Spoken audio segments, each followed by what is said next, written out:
Welcome to Euronews Tonight. I'm Mariam Zaidi. Here are the headlines. WHO says Omicron has now been detected in 23 countries as EU member states impose stricter travel restrictions to counter the variant spread. Meanwhile, nearly two-thirds of citizens in North Macedonia still believe unfounded theories about coronavirus. That's according to a new study. NATO calls on Russia to re-engage in talks with Ukraine to de-escalate tensions. Kiev urges the alliance to be ready to impose sanctions on Moscow if it makes a move.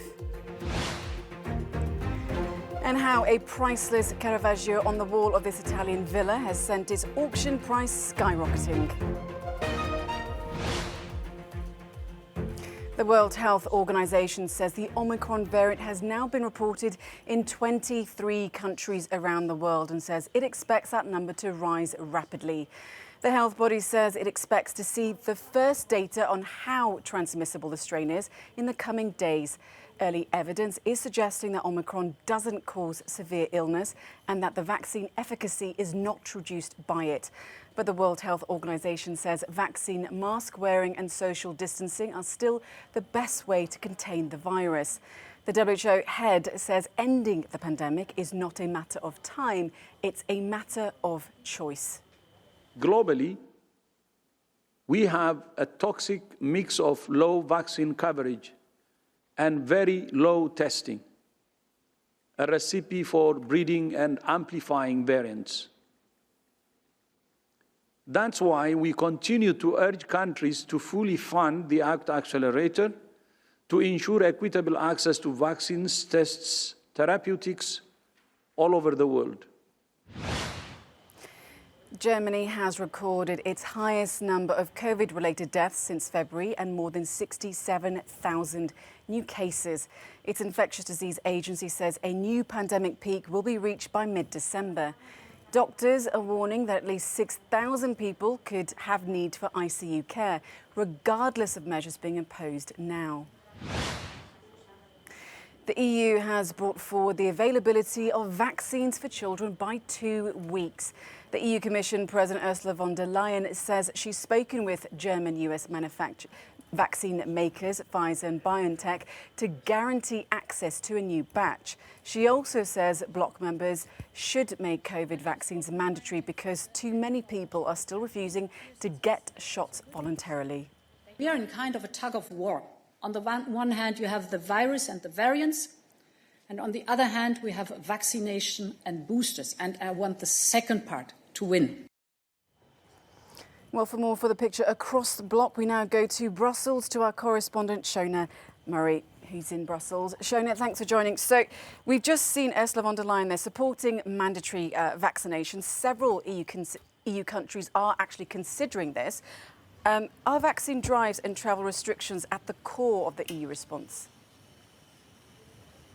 Well, I think she was very, she knew, and she pointed out that this is very much a member state competence. So she doesn't have any position. The EU has no role in talking to member states about mandatory vaccines. It's a complete member state competence. But she made the point that she never thought she'd see the day that we have this deadly virus, this deadly crushing virus, and we have vaccines, yet 1/3 of the EU population is unwilling to get vaccinated. That's about 150 million people.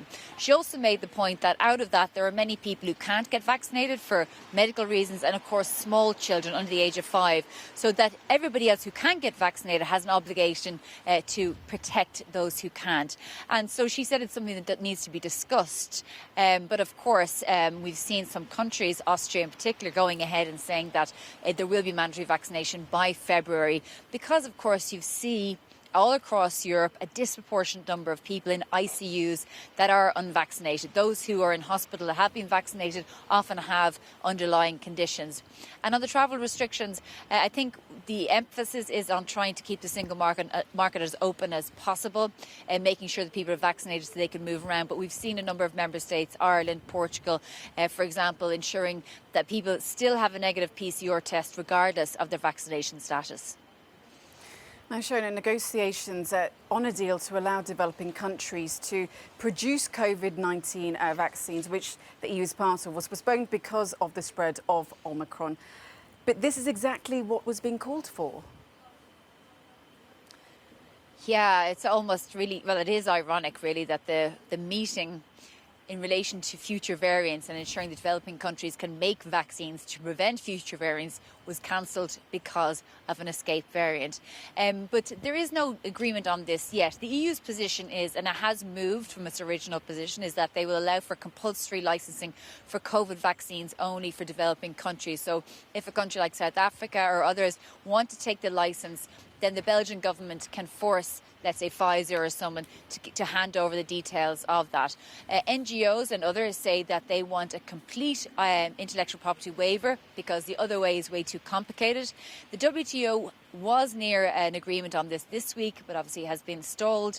But the EU and Ursula von der Leyen said today that they're pretty much on the same page. They want developing countries to be able to make their own vaccines, but they also make the point that regardless of countries being able to make their own vaccines, there are still obstacles, manufacturing obstacles, and also a huge problem, which is vaccine hesitancy, which actually is an issue across the world. Shona, thanks so much for joining us on the programme. A new poll has found that nearly 2/3 of citizens in North Macedonia believe that COVID-19 was created to control humans. This study found a significant number of Macedonians believed other unfounded claims too. Matthew in the Cube has more on this story. As the continent struggles with the new Omicron variant of coronavirus, citizens in the east of Europe are seeing vaccine hesitancy rates fly. Sales in fake coronavirus certificates are flourishing and conspiracy theories dominate the conversation. And now a new study has revealed the true scale of the issue in the Republic of North Macedonia. This poll was conducted by the Societas Civilis Institute for Democracy. They surveyed 1,000 people in North Macedonia aged over 18, and these were their findings. They found that nearly 65% of people believe the unfounded theory that COVID-19 was created in a laboratory to control humans. While the World Health Organization has investigated the possibility that COVID-19 originated in a lab, there is no evidence to suggest it was created to supposedly control humans. Meanwhile, the study found that 46% of people believe the theory that planes have been spraying the virus across North Macedonia. That is a baseless and debunked claim. And 46% of people believe another unfounded theory that hospitals and the health ministry in North Macedonia have been amplifying the number of victims of COVID-19 because they are being paid to do so. Now, analysts say that these kind of conspiracy theories are unsurprising given the amount of distrust in politicians and democratic institutions. North Macedonia authorities have been accused of mismanagement, such as in September, when 14 people were killed in a fire at a COVID-19 hospital in Tetovo. And analysts also say that a rise in populism in the country has contributed to the prevalence of these conspiracy theories. And these unfounded claims don't just relate to the coronavirus. That study also found that 29% of people in North Macedonia say they believe that climate change is a hoax. Meanwhile, a massive 72% of people say they believe that the world is controlled by a handful of powerful families, both unfounded claims. Earlier, I spoke to journalist Bojan Stojkovski, and he told me that the COVID-19 pandemic has been amplifying unfounded theories like this and making them commonplace for many in North Macedonia. The rise of fake news here has been well documented years before. And I think that with the pandemic, it only served to add another dimension. Conspiracy theories and the trust in authorities, especially health authorities, I think are connected to each other. We definitely needed to have more efficient campaigns that would prevent all of this. So now we are only facing with the consequences, and we are just trying to have some sort of damage control. North Macedonia, like many countries in Europe, battling a high level of infections, but polls still showing that many in the country believe unfounded and baseless theories about the pandemic. Marianne. Thanks, Matthew. That is quite the conspiracy theory. Ukraine has asked NATO to prepare a sanctions package against Russia in an effort to deter it from starting an invasion. NATO foreign ministers have been meeting for a second day in the Latvian capital Riga, where talks have been dominated by Russia's military buildup on its border with Ukraine. 7 years ago, Russia seized Crimea and then later annexed the territory. The US is particularly concerned over troop movements on the border and what Russia could be planning. We don't know whether President Putin has made the decision to invade. We do know that he is putting in place the capacity to do so on short order, should he so decide. So despite uncertainty about intentions and timing, we must prepare for all contingencies while working to see to it that Russia reverses course. Meanwhile, Ukraine's president has said it needs to have direct talks with Moscow to try to end the ongoing war with Russian-backed separatists in the east of the country. More than 14,000 people have died in the conflict since 2014. Let's now go to Kiev and to Peter Dickinson, the Ukrainian editor at the Atlantic Council. Peter, good to have you on the programme. So, fears of this Russian escalation in Ukraine really dominating this NATO foreign ministers meeting. But with Ukraine not a NATO member, what leverage does the alliance really have? Well, thank you for having me, Mariam. It's a pleasure to join you. Yeah, it's limited what NATO can actually put on the table. At the moment, obviously, all sides, NATO itself, Ukraine and Russia are aware that there is no real option of any military involvement from the NATO side. So what we're really talking about is economic sanctions, perhaps some political sanctions as well, but fundamentally it will be economic measures that would hopefully restrain Russia and cause them to think twice. We've had the US Secretary of State talking about measures that have not previously been considered. Some have speculated this may mean removal or restriction of Russia's access to things like the international SWIFT banking system, which would have a major impact on the Russian economy. The question is whether these economic factors will be enough to deter Russia from something that many believe is a fundamental foreign policy priority for President Putin, which is to reassert Russian authority over Ukraine. Exactly, so economic sanctions may or may not work. But what about also then restarting dialogue with Russia? That's also being called for. What do you think is really the best approach to try to de-escalate this? Well, Ukraine has been quite vocal in recent days, again, saying they want to have direct talks with Russia. They want to sit down. The President Zelensky wants to sit down with President Putin. They want to talk. They want to engage. They need to engage. But the question is whether Russia has any interest in that kind of head-to-head, face-to-face engagement. On the contrary, Russia has been quite clear. Mr. Putin himself wrote a very long essay in the summer of 2021, and then that was followed by a similar essay by his predecessor and former Russian Prime Minister Dmitry Medvedev, in which they both said very clearly that Ukraine was not effectively was not a sovereign nation, was under the control of the West, and they seem to be looking to speak directly over Ukraine's head to the leaders of the Western world, America and NATO leaders, cutting Ukraine out of a dialogue, so essentially talking about Ukraine without Ukraine. So the question now in terms of dialogue is who would that dialogue be between? And it's not clear that Russia has any interest in speaking with Ukraine at this point. So it may be that Russia is angling for a summit meeting with President Biden. That's certainly something that's being widely speculated at the moment. Will America offer that or not? Also on the question, will it be enough? But I personally have significant doubts that Russia has any interest at all engaging with Ukraine directly. So it looks like at the moment it's at the top table, as it were, geopolitically in terms of the international relations, where they're looking to strike some sort of a grand deal. Really interesting analysis there, Peter. Thanks so much for joining us on the programme. Peter Dickinson, the Ukraine editor at the Atlantic Council. Well, still to come, we'll be live in Washington, D.C. as the Supreme Court hears a case to ban abortion after 15 weeks in Mississippi. That story coming up on Euronews tonight. Welcome back to the programme. The US Supreme Court has begun hearing arguments in a case that could decide the future of access to abortion in the country. It centres around a 2018 Mississippi law that bans most terminations after 15 weeks. The judges are being asked to decide if the law is unconstitutional. Campaigners say the case threatens the legal underpinnings of Roe v. Wade. The outcome could be a turning point in the country's history. Well, for more on this now, we're going to go to DC to our reporter, Ray Suarez, for more.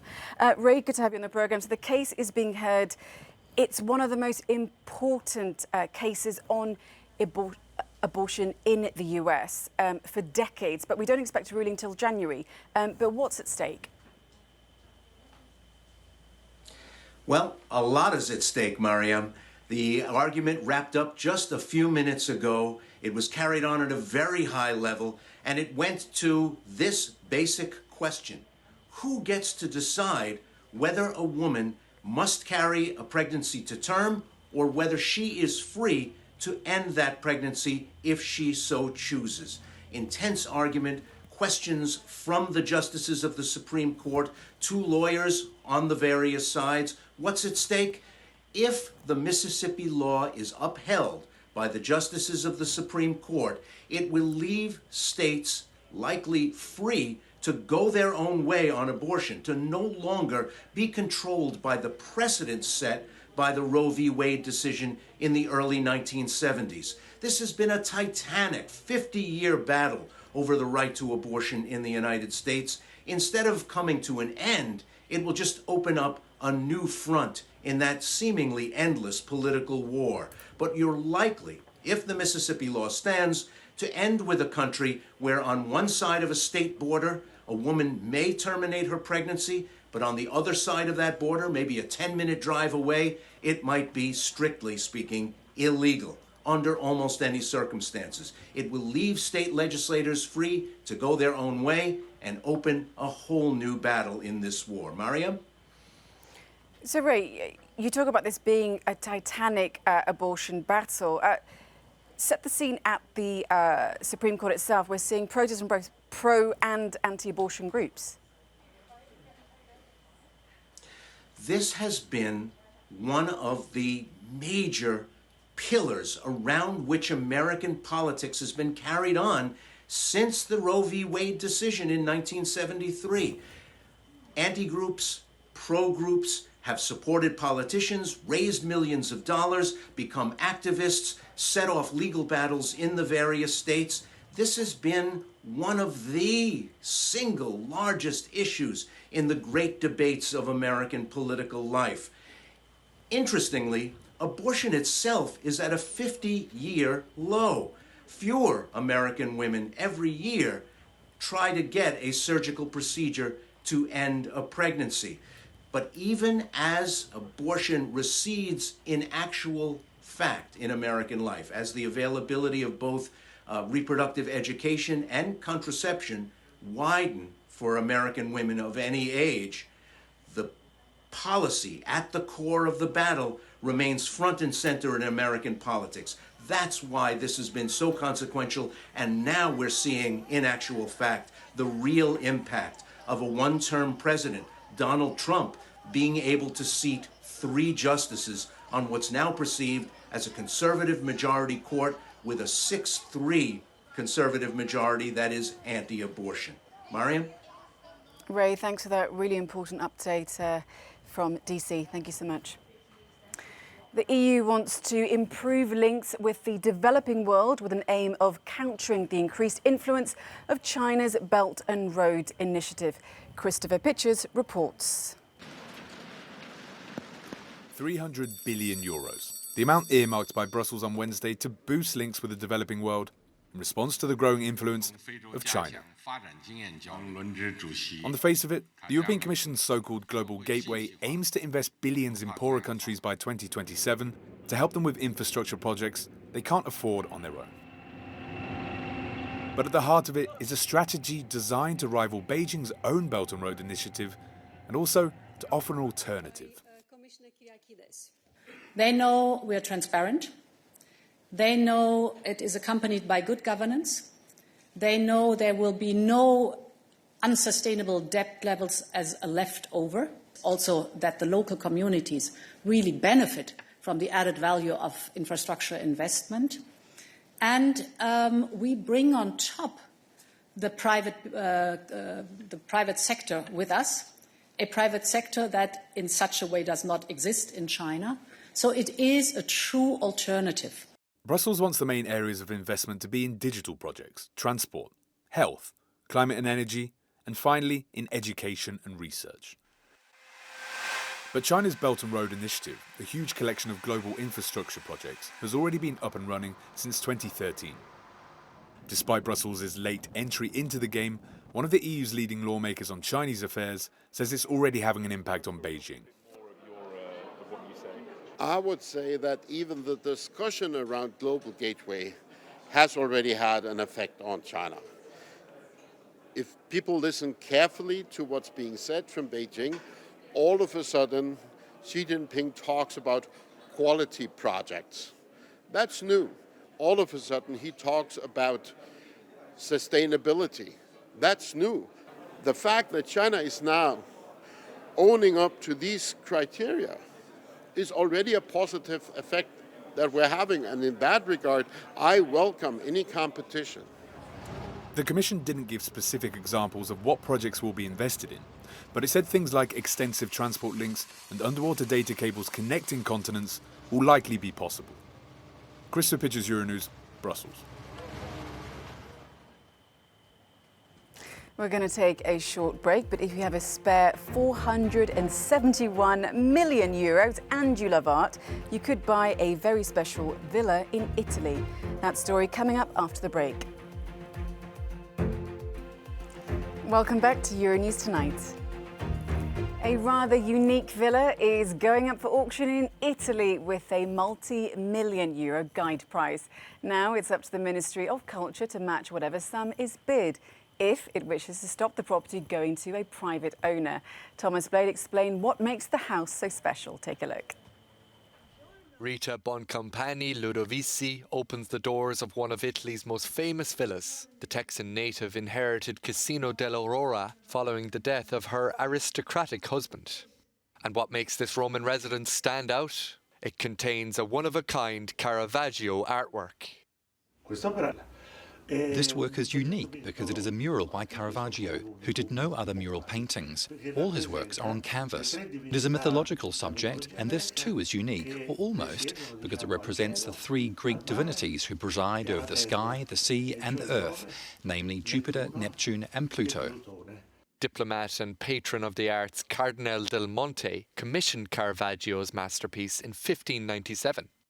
It's so important to future generations, and I think to Italy too. I think this house is important for Italians. It shouldn't be made into an apartment building or business. It shouldn't.